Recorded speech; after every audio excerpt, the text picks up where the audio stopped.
Should UK police be armed? The UK has strict gun laws in the countries of England, Wales, and Scotland. It is often misunderstood that these gun laws ban the overall use of guns. However, these laws instead strongly restrict who can own firearms and what firearms can be owned. The only country in the UK that separates from these laws is Northern Ireland, having much less restrictive law towards ownership due to the Good Friday Agreement. With all police officers armed and over 5% of their population owning guns. Unlike the US, with the Second Amendment, gun ownership in the UK is a privilege, not a right.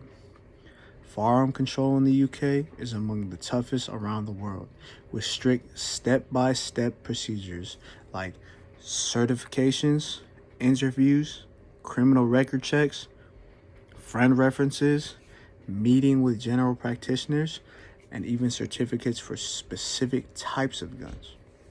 All of these restrictions make it so firearms become uncommon in the UK, even uncommon with most police officers.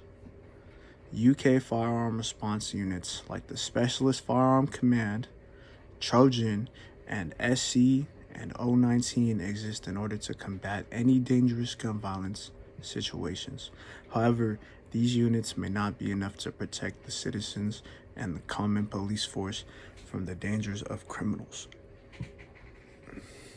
Now I'll be moving on to my 3 key points for arming UK police pro. First point, the risk that UK police take going out unarmed. The uniformed police of the UK are the first responders of any criminal activities, even when unarmed. In 2019, an interview with Northamptonshire Chief Constable Nick Adderley and former firearms officer Tony Long went over the topic of arming police officers and the risks they take every day.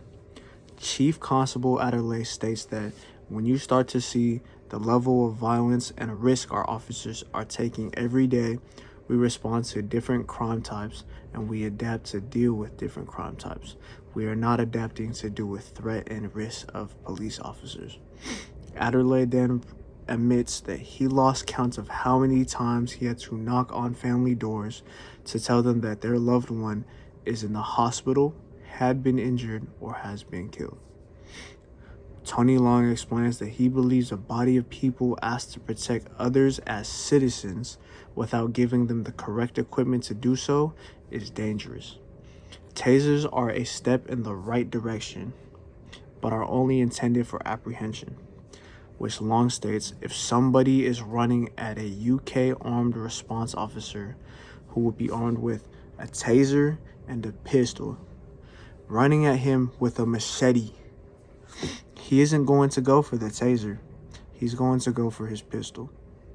He continues to explain that a taser is really intended for bringing someone safely in custody, who's dangerous but not an immediate threat to life.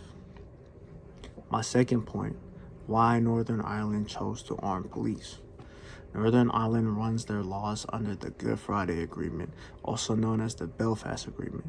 This agreement between British and Irish government allows Northern Ireland to create and remove their laws while still remaining part of the UK, meaning that their gun laws are a little bit different from the rest of the UK as well, with every officer in Northern Ireland being armed with firearms. My third point being unable to defend. The UK's unarmed police officers are the first responders of any danger.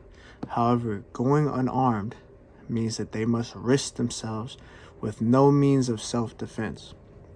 In 2017, a 3-man terrorist attack occurred on the London Bridge that had sadly caused 8 deaths, 48 injured, 21 critically, and an 8-minute firearm response where 8 officers shot off 50 rounds.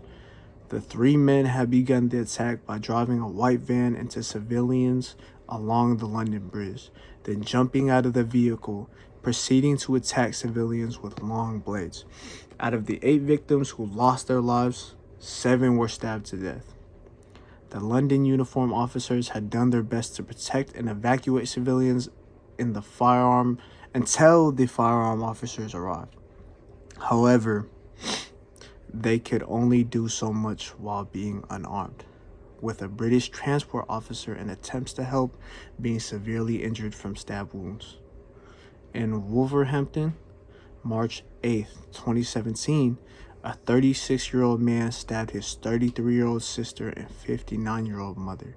2 uniformed officers, unarmed, attempted to save both victims, but had too much trouble combating the man, ending with one officer suffering a stab wound to the arm, the other a stab wound to the leg, and sadly the loss of both women's lives. My next part will be a rebuttal. Professor Stasiak, feel free to pause, do whatever, but yeah. My rebuttal is, the con side had made a point that the majority of crime that has gone up in the UK is not affecting officer safety and will not change if officers have guns. Violent crimes are at their lowest since 2016. The most common crimes in England and Wales are fraud and computer misuse, which statistically is correct. However, they may have forgotten to consider the amount of violent crimes, such as the previously mentioned terrorist attack of London Bridge in 2017, pales in comparison of their threat level. The Manchester Arena bombing, also in 2017, had casualty account of 23 deaths and 1,017 injured. These 2 occurrences were only some of the 5 major terror attacks that all occurred in 2017.